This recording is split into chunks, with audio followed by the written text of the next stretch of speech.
My stroke was major, massive. A portion of my brain right here is dead. I'm a different person than I was before my stroke, and I love the person that I am now. The mission for myself is seeking beauty. I've been farming my whole life. When my mom was growing roses, I planted tomato seeds. It started right there. I saw ways to create things. I'm a builder. I'm an artist. I don't stop creating stuff, improving spaces. What started in the ground turned into a whole lifetime career of creating things that I share or give to other people. I'm thrilled that both of my kids were forcefully thrown out of the nest. We know what that feels like about the pride of what humans do and what they've been doing for hundreds of thousands of years, which is kick them out, make them their own person, and don't be so tied to dad or mom. I mean, that sounds cold, but I feel like my kids have their own story. They have their own thing. If I'm here in 10 years, that would be great. If I'm dead, I'm going to be dead, and they're going to have their own life. And that's okay. I've had a pretty interesting life, and I'm continuing to have it, and I'll do it for many, many, many years. And if the inspiration for others is because I do some pretty great things every single day, then I do. And I'm happy that other people are happy. Greater Good Radio, connect, learn, heal, and grow, is brought to you by Brain Gain Hawaii, a boutique executive recruiting, career development, and coaching firm. Learn more at braingainhi.com. Welcome to Greater Good Radio. Today's guest, Jeff Zimmerman, founder of AdWalls, entrepreneur, overall great guy. Could you maybe just share a little bit about... Sure. You and I were talking about this before, and I hope the fact that I'm going to tell you what the names of my business are is not the primary reason why I'm here or why I'm alive. I am co-founder and part owner of AdWalls, and I also own a company called Environmental Graphics Hawaii, which is a full-service signage company. But that's not why I'm here, right? I'm here to hang out with my friend Evan. Yep. So let us know this then. You know, in Hawaii, as an entrepreneur, you're a thing, right? With that in mind and put that on the side, what's like some context about your early years or your family or your ancestry that would give us really good view and understanding of who you are? I'll build a little foundation about that question. I've known you for decades. I don't even know when I first met you, but it was a long time ago. And in January, I'm celebrating my 40th year in Hawaii. And it's important for me to say it out loud, and maybe it'll be interesting to other people, because not everyone makes it in Hawaii and comes here and hangs out for 40 years. I'm thrilled about that. I'm beyond humbled about the fact that I'm celebrating my 40th year. I came here as a 6-month test. The test was that I was kind of headhunted by a real estate company called Grubb & Ellis. Mm-hmm. I'm from the East Coast. I'm from Baltimore. Go O's. And I was going to be here for 6 months to help the broker who just opened the office. And he had met me in a social situation here in Honolulu before I moved here. And I was going to be here to just kind of help him to kind of establish and open up the commercial office of Grubb & Ellis. And I set my clock and it said, I'm out in 6 months. And I'm pretty sure on day 6, I threw away the watch. Mm-hmm. And I didn't consider, not for one moment. Why? Was there a moment you're like, you know what, I'm not going back? Yeah. No, that's a great question, Evan. I don't have an answer in 40 years of perspective to answer that in 5 seconds. I'm going to have to think about that. I'm going to come back to you in this conversation because it wasn't an absolute trigger. It's like, okay, I'm staying.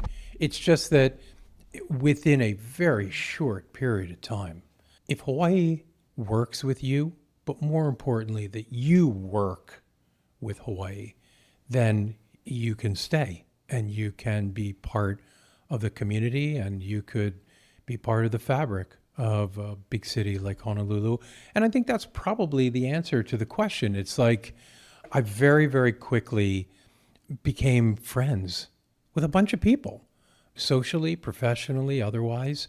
And for those of us who know that living in this town, in this state, in this latitude, is very, very unique, very, very special. And if you are reminded yourself, even today, when I'm 39 and 9 months away, whatever it is, I wake up and I go, I am so unbelievably lucky living here. And I've lived here for half of my 40 years, plan on dying here. It's incredibly special. It's almost a blessing, and I don't want to be that, that deep so far into this Why not? conversation. Let's do it. Let's go that deep this far into the conversation. I definitely will. Gosh, it is a blessing. I wake up to the sound of birds chirping, and I get this cool breeze off Mount Kaala in the back of the valley. Wow, it is really undescribable. And the reason why I'm sitting here with you in a very, very peaceful place in my life, I just turned 65, FYI. I couldn't be more thrilled about how I live, where I live, who I'm surrounded by, what gets me out of bed every day, what my mission is, what my goal is, what my end goal is. And I'm living it right now. What is it? Your mission? Well, there's two answers to that question. Okay. The goal, the mission for myself, I've used this in the past, so I'm sorry if I'm going to remind that, but there's two words that is my whole thing. And it comes down to seeking beauty. That is a tangible, spiritual, emotional, environmental, whole definition of my reason why I get out of bed. My raison d'etre, as they say in French. Seeking beauty for me means that every single day I'm going to create something tangible and fabricate it, whether that's physical or not, and I'm going to give it back to someone else. And I think that really is the reason why I say this without embarrassment, because it's a very soft thing to say. But seeking beauty means that, for me, I see it. It's one big circle. I bring it up and I give it back. And it's like in my exercise, my practice, my daily practice of seeking beauty, I'm attempting to take and give in one perfect circle, which means that the way I wake up and when I go to bed at night, I'm done. It's like I started and I finished exactly where I wanted to. And that doesn't happen on year one of your career or where you land in the world. But after 40 years, that's the reason why I started this conversation. That's what you can do. If you can really recognize, identify, and create that mission in yourself and practice every single day, then how can you not be defined incredibly successful? When you say seeking beauty, when was the first time you remember that being kind of the mantra? I've been farming my whole life. What that means is when my mom was growing roses, I dug a little hole on the bottom and I planted tomato seeds. And I watched them grow all the way up, create tomatoes, and share it with my family. That is kind of an axiom. I still farm. I have a farm right up my house right now. I never stop. To answer your question, where did it start? I guess it started right there. I saw ways to create things physically, literally, no doubt.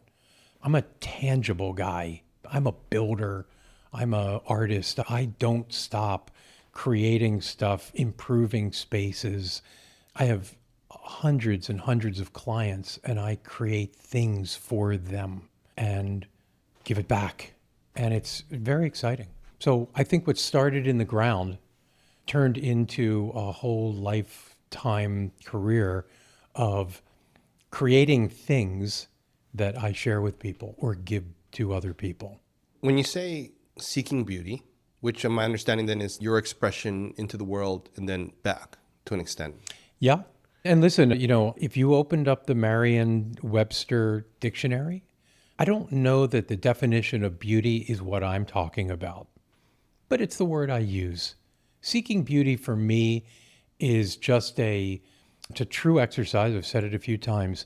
It's a way for me to rise things up and make and recognize how beautiful it is. And again, the word beautiful is an impossible word to create another synonym so you can describe it and understand what I'm saying. Beauty is so comprehensive, absolutely, but it works for me. So if you could remember like one memory, one story that would illustrate this to you, you couldn't say the exact words. You'd have to do it in a story. And then that's a story you would watch later to remind you of that now. What would it be? Yeah, not an easy question.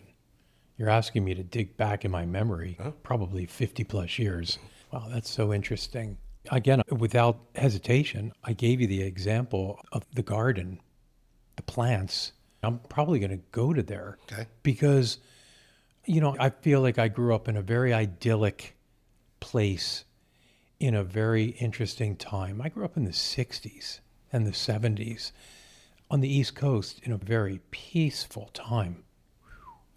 Leave It to Beaver. If you know what Leave It to Beaver is, I grew up in Leave It to Beaver time. And, life was breezy and easy. And Baltimore, it's funny. I had this joke with my girlfriend the other day because New Jersey has always been the butt of jokes. But the ironic thing is New Jersey is a gorgeous place. It really is. So is Baltimore, Maryland. Outside of where I grew up, it's a very horsey country. It's hilly and green and horses. I mean, part of the triple crown of racing is at Preakness, which was not far away from where I grew up. It's a beautiful place. The summer was filled with fruit and big, gigantic red tomatoes and white corn and white peaches and cherries and crab apples. And, it's when you grow up in a seasonable place, it's really amazing. Again, I'm trying to answer your question and I wasn't prepared for it, but I think I just grabbed there. I mean, for me, I just grabbed it. That's two examples where it's really just all about Mother Nature. Maybe that's the beauty that was my inspiration. Not surprising that I said 10 minutes ago that I wake up right down the street in possibly one of the most beautiful places on the planet. Hello. Maybe that's the answer, Evan. Maybe I'm seeking beauty because I'm surrounded by it and it screams so loud if you listen. And I think I set myself up so I can get really good goodness on a daily basis. Some of that is Mother Nature, for sure. The other part is, me creating my own kind of beauty. Okay, you can't replicate Mother Nature, really. But I've been a builder. One of my greatest hobbies, and I miss it a whole lot, is I was making furniture. I had a wood shop in my house, right across the street, actually, and I made mission-designed Hawaiian furniture. And this was many years ago, but I've touched wood so many times in many ways so I could create and build and fabricate. Wood is an amazing thing. I was going to start a conversation. Probably 25 years ago, I bought a ton, 2,000 pounds of koa from the Big Island, and I shipped it here. I had a sensei in my woodworking who was an amazing person. And we brought 2,000 pounds of koa from the Greenwell family on the Mauna Loa. And I created many, many tape. I still have them in my house. I gave away a few of them. Yeah, I really love all that. The 2,000 pounds, you guys actually created stuff with it. There's nothing left.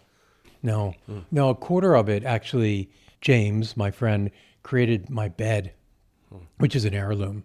Most beautiful bed I've ever seen in my entire life. California King, Hawaiian style. It could be in Kauai. Yeah, gorgeous. Or Iolani. Anyways, that's another example. Professionally, I also fabricate every single day. Not me personally, but I have a sign company. When you hear the word sign, you're probably stuck on one thing. The variety of what we create for our clients also can't define it. We can create almost anything. And I design an awful lot. And then my fabricators create them. And, I have hundreds of condominiums and hotels and individual businesses, and we create things for them. So we're fabricators of steel and wood and vinyl and acrylic and aluminum and almost anything you could imagine. That's part of my thing. I know what I do, and I know what I'm doing every single day, and it keeps going back to that seeking beauty, byline for me, no doubt about it, because I create things that I could point at and people go, oh my God, you did that? You guys do that? Yeah. Seeking beauty, right? Seeking beauty is an endeavor and a strategy. It's not really the end piece, right? So it's trying to get to something. So when you say I'm seeking beauty because it fills my need for what? And the need would be like a core need, like love, connection, freedom, autonomy. Validation. From who or what? I'm not sure, but that's why I'm here. I'm definitely here. I don't know who I'm attempting to please and who I'm hoping is going to pat my back with the validation. It's definitely not a person. Because validation is still a strategy. If you say so. Right? So validation leads us to something else, typically. Yeah. Right? Yeah. It's me. Yeah. I'm not doing this for anyone.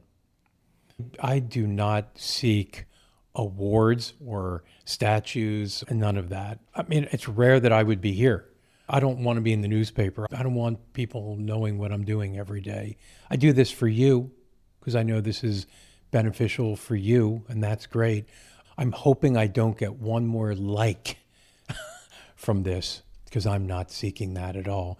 But the validation, Dr. Leong, this is all me. This is all me. I came from very, very humble roots. I could have gone in several directions and it never would have been terribly important. But at this time in my life, I feel like I'm well awarded. But that's for me. That's for my gut. That's for my own, if this was your last day and you're dead, how you feeling? I feel great. Absolutely great. I don't need anything more than what I have, other than just doing what I do every single day. But I'm not attempting, like if I just did this, I'd get that. I'm done with that. I've been done with that for a while, quite frankly. When you say like validation, though, validation of what? Like validation that what is happening, that what is occurring. I want to be remembered. I do. I think that's the validation. I want to be remembered as a really creative, artistic, giving man, father. And then all of those pieces could serve as like memorabilia to an extent. You know what I'm saying? I'm trying and I'm curious on like the being. Who Jeff Zimmerman is as a human being. Not so much a human doing. So that's where most of this stuff goes. I think we're getting close. Yeah. I feel it in the container. Yeah. Evan, listen, I feel like I am a bit of an open book for the people who care. And again, who is Jeff Zimmerman? I'm just me. I'm the captain of my ship. And I know that the passengers on my ship are this many people. It's a dozen people. Anyone else, I don't really care. But I know that I have worked very, very hard, including this moment, to be excellent. because I think that's a choice. And I'm choosing to end my story. So everyone said, that guy is excellent. And I had dinner the other night with my oldest best friend, and he said something to me. He said, in the context of what his question was, he said, who are you? And like, what's this all about? And I looked at him and I said, you see the angel dust? He said, what do you mean? I said, I walk around with angel dust being dropped on my head and my shoulders. Evan, I swear to God, I was not expecting I was going to have this conversation with you. 100% of people say that. I'm 100, and I'm sure, Dr. Leong, I'm sure, and I'm happy to share because I feel like this is my time for mentoring, because the angel dust reference to me is absolutely tangible. What does that mean? That means when I walk into a room with 8 people, most people compliment me. Help. I did not say something because it ain't all about me. It ain't. It's about the fact that I've done a pretty good job of giving back. And the only way that you can get compliments from 9 disparate people in a single room is because you gave back a lot. And I ain't stopping. And giving back, we could break that down into many, many, many sub parts for sure. But it's going back. Which one of those subparts would be the most important? It's the seeking beauty part. Okay. That's the whole thing. It's like, in a most humble way of saying it, I have incredible skills because I see how people react to me. That's the angel dust. It's because I have shown up to them in an amazing way, because I see the value of, if you want to get things, you better have empowered a lot of people so you can get the stuff you want. Man, I've been doing that for decades. When's the first time you learned that? That's a great question, again, because I'd love to answer it in a tangible way. Wasn't prepared for any of this. I'm going to think about this while we're talking. Let me talk about my kids. My daughter just graduated from college. 3 weeks ago, she graduated from Parsons School of Design in Manhattan with honors. Way to go, Lily. I'm so incredibly impressed and proud of her.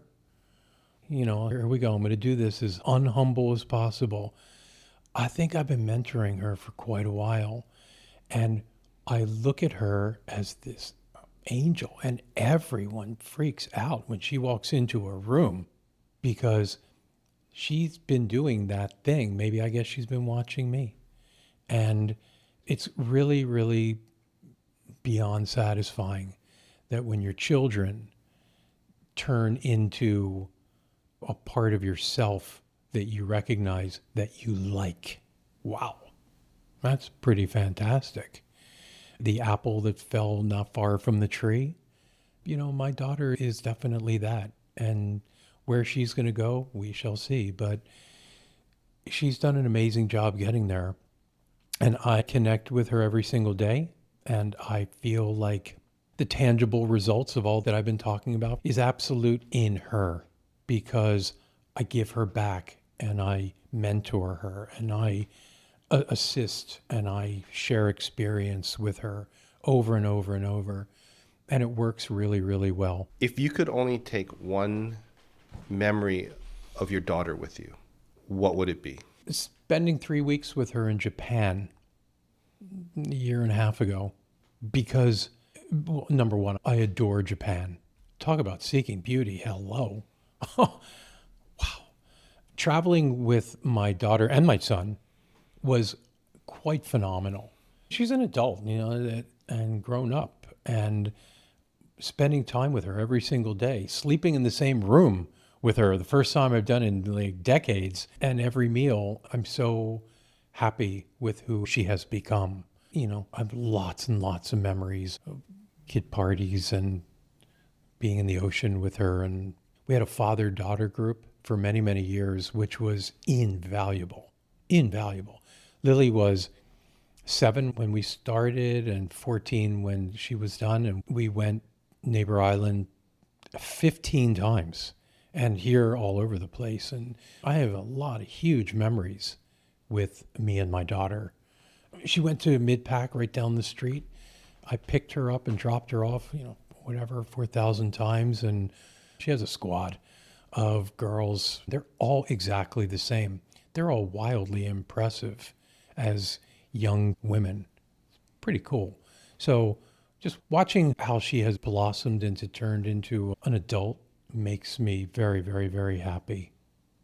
I'm going to say maybe like stay with one particular moment that was the most meaningful for you, your most meaningful interaction with her. This would be the only one you can remember from here on out.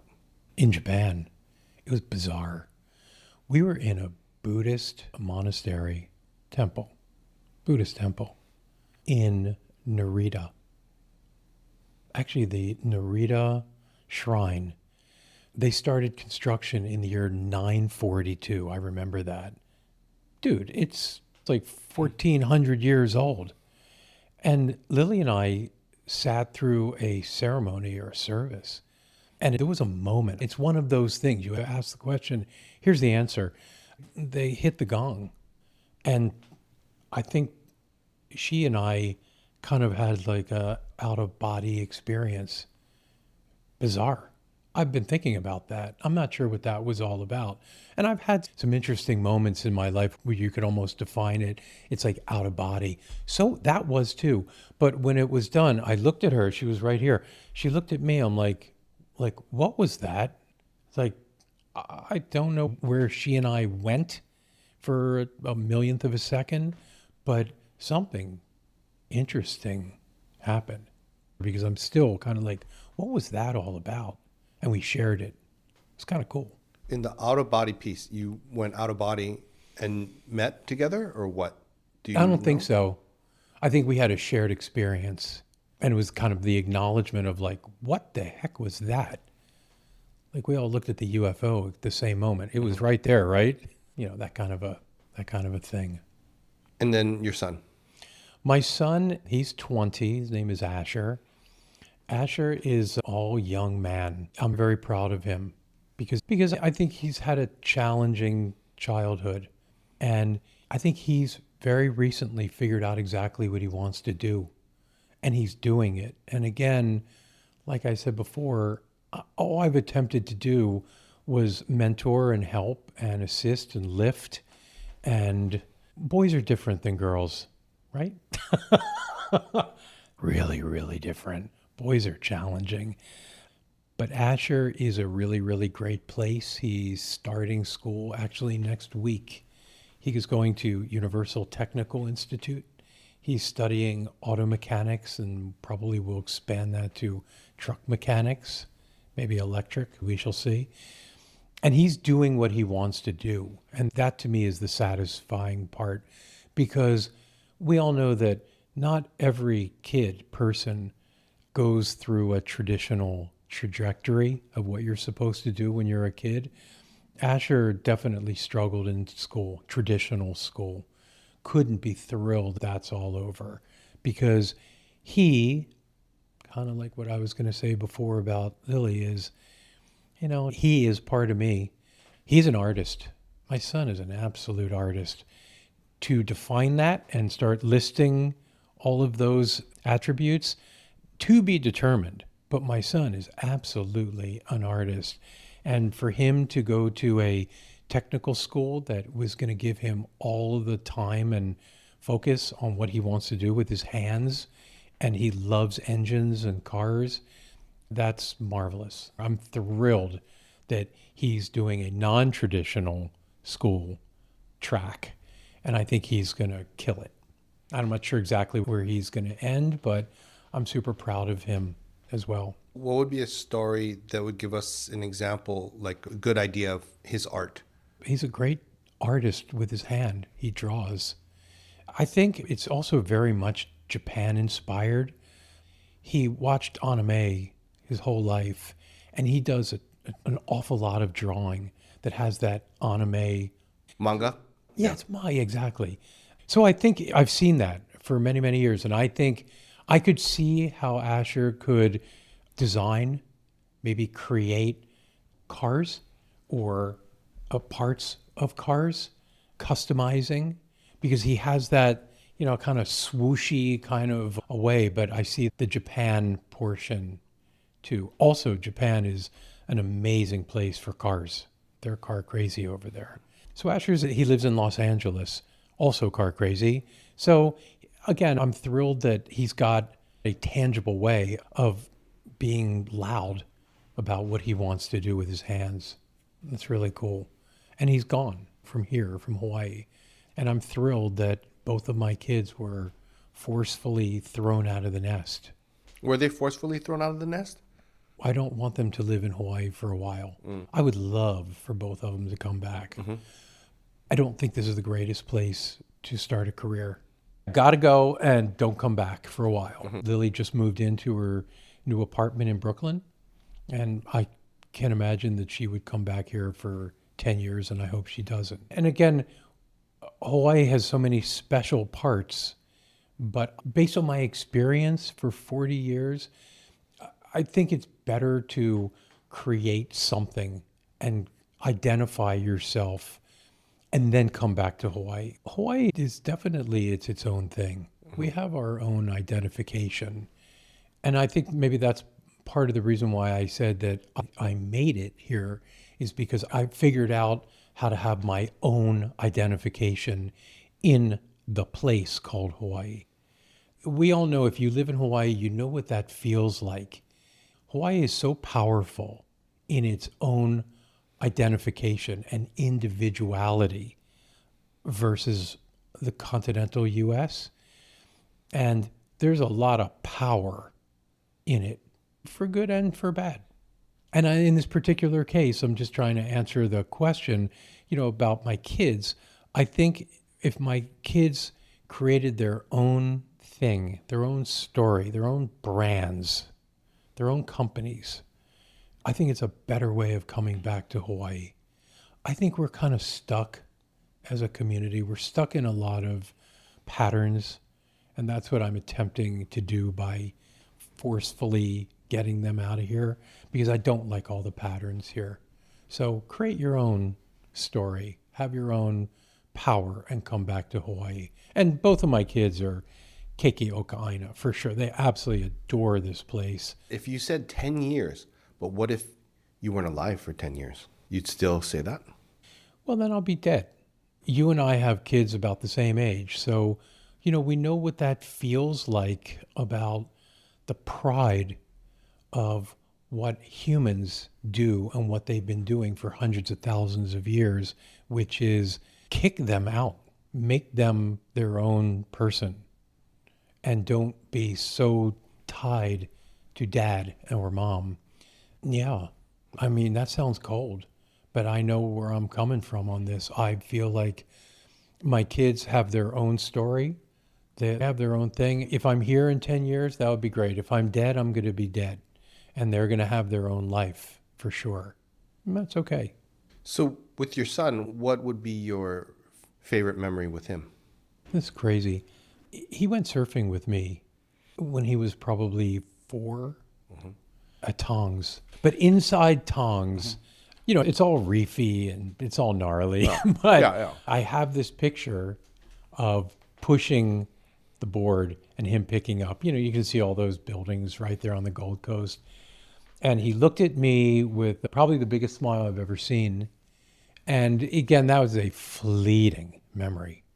And again, that's one of the magic elements of living in Hawaii, of course. I used to surf a lot. Today, I don't surf at all. I surfed 2 months ago. But with kids, seeing kids recognizing and understanding what the ocean is all about is a really cool thing. I mean, I know you spend a lot of time in the water. That's probably my best memory, because, I have a lot of memories with my son, but that moment was just stoked. That's what you're supposed to do when you're raising kids in Hawaii. Your son is supposed to stand up on his own board and ride. Isn't that interesting? It's the same message all the time, Evan, isn't it? It's like find your strength, find your power, find your avenue, your own trajectory, own it, and just keep on riding that wave. That's so interesting. I was not expecting to answer that question that way, but you know what? This is who I am. I see the whole thing and it's very simple. It's super simple. It really is. I think we're not supposed to do anything more than we're supposed to do. Not everyone is Elon Musk. Most people are not, and that's totally great. I think if you can live your life within the confines and the goals and your vision of yourself and with your kids and for your kids, isn't that fantastic? Because I remember I heard myself a half an hour ago using the word success. Also a very abused term, terribly abused. Success should be that level of satisfaction wherever you are in your life. You can have successes every single day. I would say professionally, and the reason why I do what I do every day and what I did yesterday and definitely tomorrow is I've engineered my life so I have successes. They're small, but it's daily, every single day. And that's a really cool thing. And I hope that that's the thing that I've imbued my kids with, because I kind of celebrate them every single day. I could almost see them celebrating themselves because that little success training, I think it's the most invaluable part of being a parent, but also being a person and knowing that you have to be patient with yourself. And if you can just keep the fuel going and you power this thing every single day for sure. Absolutely. In that other podcast that you looked at, I've said it because I say it all the time and my kids thank me all the time about the making your bed story because it is gigantically important. Because that thing about getting out of bed, you make your bed every single day, that's your first success. And I do that every day. I'm talking about the Admiral. Yeah. It's an overused axiom, but gosh, is it important? Because everyone does the same. Everyone gets out of bed. You can go like that. It's like, hey, did it, made my bed. I'm successful. And that's really cool. And if this conversation and this interaction today is looking for parts of perspective, and I think that's one of the things that I really work towards every single day is having the successes in my businesses. Successes are very easily defined if you are a transactor, a transactionist, of which I am. I succeed every single day. It's crazy.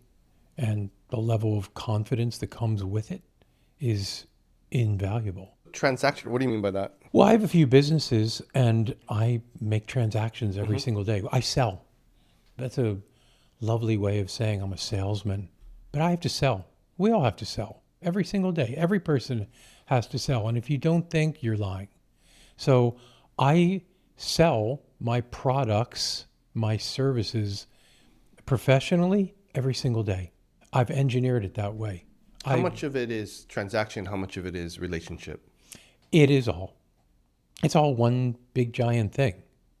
I think when I hear myself being the broken record with my kids, what I say to them all the time, my girlfriend, it's like, create a business today.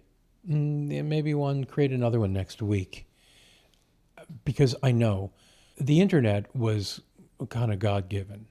The fact that we are all one keyboard away from 5 or 6 billion people. Oh my God, are you kidding? You can create a business today if you want to. And okay, I don't want to be that tongue in cheek, but the truth is you really can do a lot because the world allows us to do so much. And in my personal life, I do have a few businesses that I sell products, and I do it pretty much every day. And it's because the relationships that I've built over 40 years are invaluable. Without the relationships, you don't have very much. You really don't.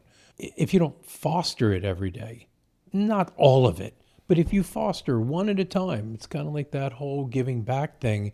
It works terribly well. I think anyone who's in their 60s would agree that business is so much easier than it was 25 years ago because the built relationships, that's the decades of trust and friendships and running into that person in Safeway, down the street. That's the thing that makes success so much easier. And So if you had to go back and let's say you're 21, you don't have those relationships, but you take the knowledge you have with you right now. yeah, You can't do the same things you're doing right now.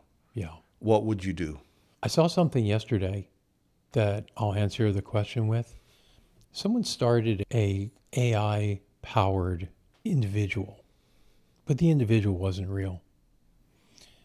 It's AI. And that person created like a identification and a whole life, like what we all see in social media. The person going to the grocery store and in restaurants with their best friend. You talking about like a digital influencer, Yeah. like on Instagram or something? Yeah, yeah. Some of them have a lot of Evan, followers. I am one of the most talented computer people in my life. I don't know I don't know what's going on anymore. I can't do it. I don't want it. I'm blown away by it, but I can see how you can create a business for yourself online using AI and all of social media and create a business that are real or not real in a second. Real or not real means what you and I believe of reality and truth is this. This is what we know. I think our kind of people, our society, are creating a level of truth or not truth. And I think that's a whole new level that you can operate in. So you would try and start a business in there, or you would go and get a job first? Because you're starting over. You know what I mean? You're brand new. And if I were 21, I would seek out the best job in Honolulu I possibly could in what I was interested in. Which would be what? Real estate. I would get into the real estate industry so I could buy and sell or broker. So that would be residential or that would be commercial? It could be all of it. I'm not sure. It could be an interior designer within the real estate industry. I could build furniture within the real estate industry. It's easy to talk about real estate because everyone has in real estate in their life, whether they own it or rent it or, whatever. So let's say you don't have time. You have to determine it's something now because you got to eat. I would find a very traditional job because number one, you need health insurance. You really do. And I think with the perspective that I have, I would, as humbly as possible, shadow someone who is clearly successful more than me. So at 21, it's right now. Where would you go? I go work for a residential real estate brokerage because it puts you with people. You work as a team, which is terribly important to learn how to work with people and not just listen to your own voice and have experience by having meetings out there so you could stand as tall as you possibly can and your shoulders back as far as you can and dressed very nicely and meeting strangers and maybe convincing them to rent your house or buy this piece of real estate or collaborate on a project and spend a lot of time, a lot of years with people that are much older than you and listen a lot more and go to work every single day. So that's what I would do. If I were 21 today, I would get the job at Coldwell Banker Real Estate and I would work with those people, for those people every day. And at the same time, I would have my own business, my own side hustle, but my own business. What is that thing? I'm not really sure. I'm not sure what thing would excite me if I were 21 today, but I would find something that I can hold in my hand. And it's like, God, I really love this thing. And I would tweak this thing. Again, whether it's product or maybe a service, but it's something that I would own, including raking leaves in your neighborhood. You know, something that you would create all by yourself, that you could practice on a daily basis, but it would be yours on parallel tracks, absolutely positively. And again, everyone has an opportunity to create something for themselves. And with that kind of double-barreled vision or strategy, and a lot of time and a lot of patience and a lot of humility, if I'm 21, to know that I'm going to succeed and fail and succeed and fail and succeed and fail like 40 million times, and understand that what you believe is success is going to happen in 20 years. It ain't going to happen next year.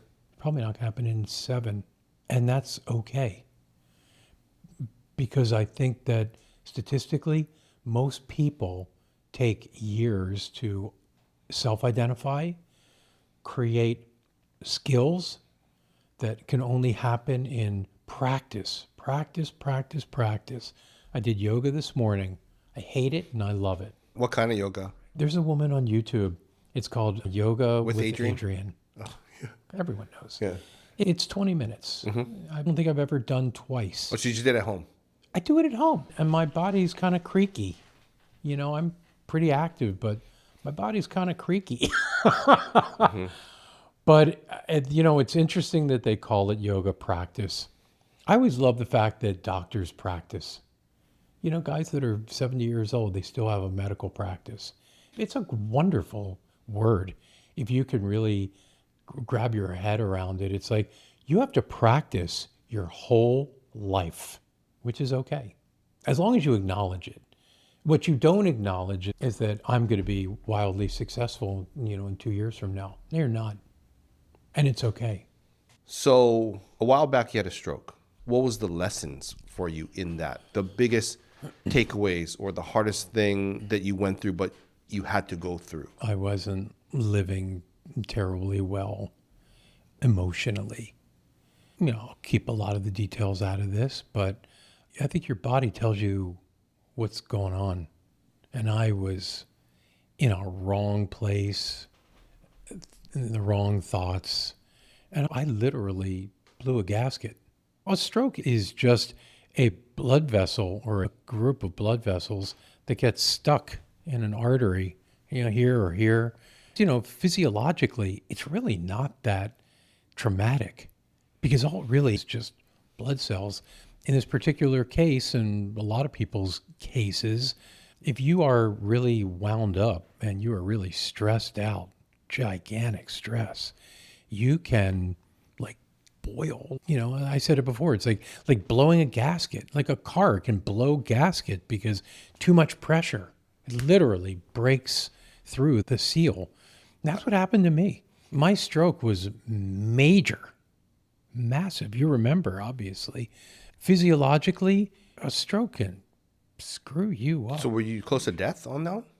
No, I wasn't close to death, but I had and I have brain damage that is measurable. If you looked at my MRI right now, you would go, wait, what? Because a portion of my brain right here is dead. Some pretty magical things about trying to come up with a medical term, where your brain actually grows. Oh, neuroplasticity. Thank you. Neuroplasticity. In my particular case, my brain is definitely different than it was when I was 49 years old. You know, you invited me here, Evan, and I've got the wrap, and I can wrap this up like a beautiful gift because my stroke was one of the greatest gifts for me. All of that super duper creativity, all of that sensitivity that I live with, to me, is the end result of the neuroplasticity. I'm a different person than I was before my stroke, and I love the person that I am now. What's the difference? I'm just very open, super open. When I say open, I mean the skills that I have, the artistic portions, the creativity that I'm not shy to whisper about. I'm ready to scream about it because it really, really defines me in a much better way. And I didn't recognize that before. I see it now. I live with it every single day. I changed dramatically after my stroke. And most people would go, oh my God, he had a stroke. You know, in many cases, grandpa has a stroke and grandpa's dead. In this particular case, I was challenged to be got thrown all the way down to the ground. I couldn't speak. Yeah. I mean, I had to relearn how to speak. I know. I saw you. I know. I've said to a lot of people, it's the most amazing thing. I have a memory. When I was in the hospital, there was a whiteboard across the room, and it said September, because this happened in September 2010. And I looked at that and I said to myself, there is no way in the world I'm ever going to be able to use or to say that word. It was like I was like looking at Chinese. It's like I see the letters, but the muscles and the connection to say September. See, we don't even think about it right now, but laying in that bed, I said, there was no beginnings of how you create your words to say September. Now, it's crazy that your body, that our brain, and that our being and our energy and our power it's insane. How did it come about then? Was it really stressful time for you? So Yes. you were in like a level, like 0 to 10, 10's the highest you could be. 11. Okay, so you were in a stressful time. Yes. And then what happened? What does this stroke even feel like? You just pass out or? It's kind of a rumbling headache, but that's it. It's not traumatic. That's weird. You know, it's not like, So you didn't pass out? Not really. I laid down. I'm like, something's going on. I didn't know what's going on. Like a really bad headache? Yeah. There's a wave. Something. It's like, what was that? Like you got hit or no? It was soft. It was kind of like a wave. It was like you're underneath the ocean, and it goes like, it was like a wave. It's like, So lucky you're at home yeah. or somewhere you could sit, you think. Yeah. If you were in a car, you think you would have been able to drive? Oh, God, no. No? Oh, no way. Oh, you're just reaching. You don't know what no. Takes a while until they stabilize you. Absolutely. Did you call 911 or what? Yeah. Yeah. So you could actually die. No, my wife. Oh. My ex-wife. And then you went to the hospital and you remembered the whole thing or what? Not much. I mean, all they have to do is kind of restart the process again and reduce the blood pressure. Do they drain it? Like drill a hole and drain it or something or no? No. See, that's the weirdest thing. I just ended a 15-year relationship with my neurologist, who's absolutely marvelous. Her name is Michiko Bruno. And I've joked with her because this is a doctor I've had with for 15 years, but she's never done anything for me ever. Because when you have a stroke, there's nothing to fix. It's done. It's the effects that you have to deal with. But the doctor can't do anything, really. There's nothing to do.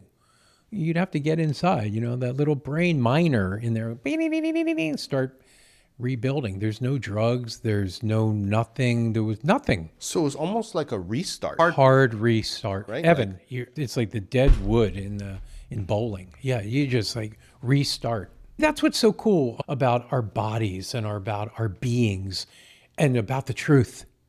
Because when you're not living in the truth, you know what can happen? You can get slapped all the way down to the floor. And then when you're laying there, you go, oh, now I understand.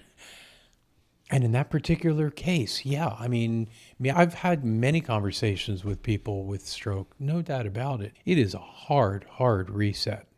Crazy. But look how you can come on the other side of it. Absolutely. And yet I've had some other health challenges too. But, to me, in my mind, I'm still like the triathlete I was here 40 years ago. I feel like I could still do it. Every Sunday, my girlfriend and I walk Diamond Head with 5 miles all the way around, club to club. And I joked with her yesterday because I still feel like I'm part of that relay team because I used to do triathlon and trail running. I was the guy that was doing everything on the downhill, like in Manoa Valley, because I can still run down the hill. I still feel really, really good. My knees, my legs feel great. I feel like crap at 1 o'clock in the afternoon, but in that time, I feel really, really good. So, I feel really young and vibrant and athletic. I'm 65. Man, believe me, I am not expecting that I'm going to get another medal for anything, but my mind puts me in the right place every single day. Were you scared ever that oh my God, I might not be able to think again and so on? Oh, yeah. I couldn't speak. Did it feel like you reprogrammed yourself coming back because you have to relearn, right? No choice. You relearned it in a different way then. I think what I'm getting at is like, if none of us ever mentioned it, talking to you right now, people wouldn't guess that. No. You don't slur, there's no slow down, you talk, you memory is good, Totally. Nobody would get it. So I'm wondering, the thing is like, why? Like what's the deeper piece in this? Like, why did this happen for you versus why did this happen to you? For me, no doubt. I said it before. This was a gift. No doubt. Thank you. So you would do it again? I would do it again, no doubt. I'm not attempting to write a book on it, but all I am is one more reminder to people that if you believe hard, practice again, you can come back to where you were and maybe well above. And yeah, heck yeah. Again, Evan, I rarely talk about my stroke. Most people don't know, but thank God I had it. I'm so stoked with the end result. Some people die from the stroke. There's no doubt about it. Or get further brain damaged. So you don't have the ability Like to do a lot of other things. My God. It is visually a freak out because seriously, if you looked at my MRI, a portion of my brain is white. It's like, ain't there. It's dead brain cell. And how do you have that conversation of like, well, you were born with this brain? Well, that portion is gone. Which portion is it? I remember the answer to that question. It's all the communication tools right here. That's interesting, don't you think? Yes. If that's the communication area, you still communicate pretty, nobody would be able to tell. Better. That I know of. Much better. Yeah. You're going to have the conversation with that guy upstairs. You can have these conversations with neurologists and medical professionals who study neuroplasticity because it is a real thing. It is a tangible, measurable improvement to your brain. The question, of course, is, every supplement company out there is trying to sell you that bottle for $28.95 because Or 28,000. Alpha Brain, hey, it's gonna grow your brain. I don't think so. Oh, so that's why this is interesting, right? You would think that if you just looked at it scientifically on the MRI, you should not be speaking to me like this. Correct. And being able to converse. Correct. But you do it at a high level. So that is an interesting. It is interesting. It's outrageous. Piece. Yeah. It's outrageous because I remember the first month and then the 6th month and then the first year. And it's like, like year and a half. And I'm spending time with my friends and everyone said, Jeff's like, you're so much better. This is not like a tomorrow sort of a conversation. Your talking is better. It takes a long time. And yeah, maybe that's part of my whole story, Evan. It's like, you better be humble because you can be God smacked, whatever term you want, hit by the bus. Heck yeah. Heck yeah. A lot of that stuff is out of your control. And you have an opportunity to make things pretty freaking fabulous, but it's really up to you. I know for sure because that's part of my broken record message to my children, which is, no, the world is not going to give you anything. I really absolutely believe that. You're not going to get anything. You can do a lot. And if you believe in it and you focus on it and you have the practice and the discipline, You can do a tremendous amount. I'm living proof. And I never talk about this, Evan. I really don't. But I'm glad to bring it up because all this is one more strand of that mentoring to others. And I think everyone who cries because when you see stories of, big heroes out there, it's like, yeah, you better be challenged big time so you can inspire other people. For sure. Again, I'm not attempting to get a statue or an award for anything. I just know that I've had a pretty interesting life and I'm continuing to have it. And I'll do it for many, many, many years. And if the inspiration for others is because I do some pretty great things every single day, then I do. And I'm happy that other people are happy. Mantra's creating beauty. What was it? Creating beauty? Seeking beauty. Seeking is an action, not just sitting around recognizing Right. it. Seeking is an action. You have to go out there and do it. And if you couldn't use the word beauty, what word would you use? Inspiration, your truth. You could seek your truth as well. Hard to recognize what your truth is, but I think that's part of our journey, for sure. So you would say inspiration or truth? Yeah, Would it be connection? I don't think that way because the way that you just said it sounds like, oh, well, connecting with others. Or just connection?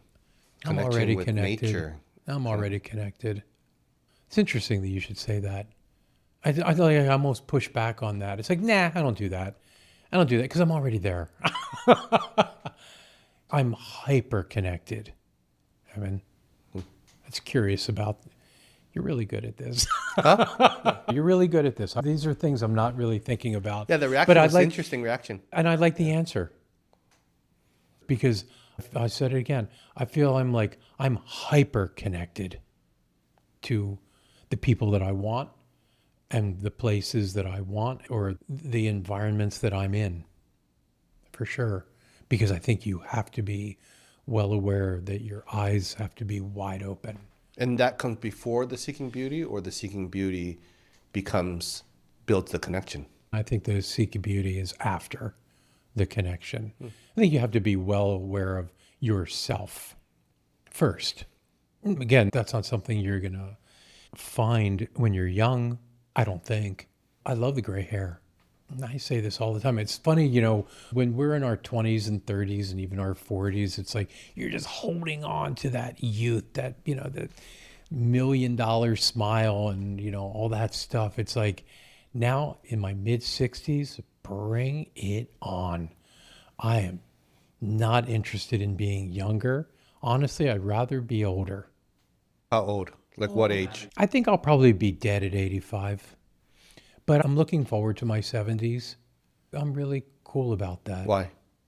Because I've recognized and I see it every single day. And I think it's measurable that as I get older and more experienced, I get better. That's it. I think there's a lot of artists that are crushing it in the end of their life. When you talk about your art, what would be the one piece that you would keep to remind you of that artistic expression? I'm not an interior designer by definition or by practice, but I'm constantly improving the places that I live with and the spaces that I choose to be with. It's really good. So your house? Uh-huh. Or, Yeah, my life, my house for sure. I'm still grabbing pieces of art that define me so I could look at it and finding the right fabric and, all of that. I think that's kind of neat. I am a hobbyist in the kitchen, not a chef, but I'm a hobbyist. And I think that's a part of that whole big story in creating food. Because very often, I think everyone laughs at me. I think I'm built for Instagram. I just want to create the beautiful food. Take a picture of it. I don't need to eat it. It's that thing. if you had to go to a party or you're hosting or whatever, what's your go-to, like, oh, that's impressive? I'm a crock potter. Yeah, I can make a lot of really amazing things in the crock pot. But I have a garden, so I make a lot of things, and so I can run outside and grab the thyme and the rosemary and the basil and chop it all up. Yesterday, I made my very favorite. I have a chicken thigh marinade made from Dijon, apple cider vinegar, honey, lots of fresh herbs. When it's done, it's freaking gorgeous. It really is. And you do it Even in in a the crock pot? marinade and when you cook it. And I used to joke all the time because I thought the air fryer was the weirdest thing in the entire world, just because I don't like fried food. But I realized that air fryer is not really like a fryer. It's really just another way of cooking food. But I can make this chicken dish and, create kind of a beautiful plate last night with corn, which is not from the garden, but I love white corn, and beets from the garden, which is really cool. Again, that's it. That's the stuff that I keep doing. I keep improving every single day. Evan, again, I didn't come here to say about this seeking beauty thing. You should see my dinner last night. It was freaking gorgeous. Beautiful. I ate the whole thing. But boy, does that inspire me. And that inspires me to do every day, for something, with something, product, projects, deals. It's all, to me, it's all the same. It really is. It's all the same for me. Everything is an art project. I breathe it and I eat it and I live with it and I sell it. So as we're coming to the end, is there anything that you wanted to mention or discuss that we didn't? I would love to just turn the microphone to you because I want to appreciate you because, you and I, we've known each other for, I don't know, 30 years. We don't hang out all the time, but I love what you do. I watched you, remember when you were doing all those events downtown, God, Evan, that seems like forever ago. It was like 12 years. It seems like much 13. longer ago. Yeah, 13 years maybe. You've done a really good job of how you show up in the world. I want to applaud you for doing that. It's those funny thing how we started the conversation before we were even on air, because the thing that I can't stand is when you meet people and they go, "Hey, what do you do?" I hate the question. The question's so stupid. But I can't answer that question about what you do. You're one of those people, right? I've known you for 30 years. I have absolutely no idea what you do. Yeah, no one knows. And then, I'm with you. I'm shoulder to shoulder. It's like, how dare you ask the question and I'm not going to answer. You know what? I'm answered to that question all the time. And I said it the other day to someone. I said, I'm a farmer. And people go, oh, that's so interesting. And they're thinking like I have a string bean farm on the North Shore. It's like, shut up. It's like, stop asking that question. Such a stupid question. I think our life is very, very interesting, and what a gift. What a gift. And you can do whatever you want. You can define what you do all day long. You should have a long list of the things that you do. But again, I wanted to end with thank you for inviting me. I hope you benefited from this. I hope someone heard this and went, oh my God, I didn't think about that. And it helps them. And it's cool to be a mentor. I would not say that if I were 45 years old. I wouldn't even know how. But at 65, it's cool to mentor. I'm going to keep mentoring people a lot. I just want to acknowledge you. I've known you for, must be at least 20 years. Over Over 20 years. At least. And I'm impressed with the way that you've developed and grown, made it through some really tough stuff. You consistently have a bright outlook on things, no matter what. Thank you. And you've always been a good friend to me. So Appreciate it, Evan. thanks for spending the time with me. Yeah, thank you. Sharing a bit more of yourself. Maybe we'll do it again in the future Maybe. when we're much older. Okay. Yeah. Okay. Thank you, bro. Thank you. Aloha. Okay. If you resonate with Greater Good Radio, please join our community at www.greatergoodradio.com, where you can get access to exclusive content and offerings. Hope to see you soon.